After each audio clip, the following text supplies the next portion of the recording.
খোলা চুলে সন্ধ্যাবেলা ছাদে যাওয়া থেকে সাবধান, বিশেষ করে মেয়েদের ক্ষেত্রে। আমি মাইশা টাইনি ওয়ার্ল্ড। আজকের গল্পটা শুরু করা যাক। আমার মামার বন্ধু থেকে শোনা ঘটনাটা। মামার বন্ধু রাসেল। আমি রাসেল মামার মতো করে ঘটনাটা গুছিয়ে বলার চেষ্টা করছি। করোনার পূর্ববর্তী সময়ের ঘটনা। সারা দেশে লকডাউন দেওয়া হয়েছে। লকডাউন দেওয়ার 5 মাস আগে ফাতেমাকে পারিবারিকভাবে বিয়ে করে ঘরে তুলে আনি। আব্বু আম্মুর পছন্দ করে রাখা মেয়েকে বিয়ে করেছিলাম। নম্র, ভদ্র, মার্জিত স্বভাবের মেয়ে ফাতেমা। আমার আব্বুর ছোটবেলার বন্ধু ছিলেন ফাতেমার আব্বু। পরিচিত বন্ধুর যেহেতু মেয়ে আছে, তাই আব্বু আর বাইরে থেকে মেয়ে দেখার প্রয়োজন বোধ করলেন না। আম্মু আব্বু, ছোট বোন সাথী আর আমার বউ ফাতেমা থাকতো চট্টগ্রামে, আর আমি থাকতাম ঢাকায়। ঢাকায় এক ইন্টারন্যাশনাল কোম্পানিতে তখন আমি চাকরিতে ছিলাম। মেসে থাকতে হতো।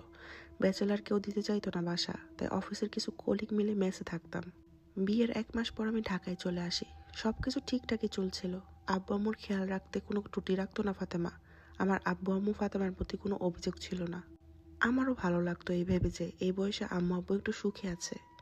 অফিসের কাজে এত ব্যস্ত হয়ে পড়েছিলাম যে ফাতেমাকে দিনে একবারও ফোন দিতে পারতাম না। মেয়েটা সারাদিন কাজকর্ম করে আমার ফোনের অপেক্ষায় থাকতো, কিন্তু সময় হতো না একটু কথা বলার। প্রায় অনেকদিন পর ফোন দিই ফাতেমাকে। ভেবেছিলাম রাগ করবে, কথা শোনাবে, কিন্তু কিছুই বলল না মেয়েটা। আমি আমার ব্যস্ততার কথা বললে ফাতেমা বলতো, আগে কাজ, তারপর বাকি সব। আপনি কাজে থাকেন বলে আমি আপনাকে ফোন দিই না। আপনার অফিসের চাপ যখন কমবে তখন ফোন দিলেই হবে। মেয়েটা আমাকে এতটাই বুঝতো। মাঝে মধ্যে নিজের উপরে নিজের রাগ হতো। বিয়ে হয়েছে 3 মাস হলো, অথচ ওকে একটু সময়ও দিতে পারি না। সেদিন রাতে আমি রুমে শুয়েছিলাম। রাত 11টা বাজে তখন। ঘুমিয়ে গিয়েছিলাম প্রায়। হঠাৎ ফোনের রিং বেজে ওঠে। দেখি আম্মুর ফোন।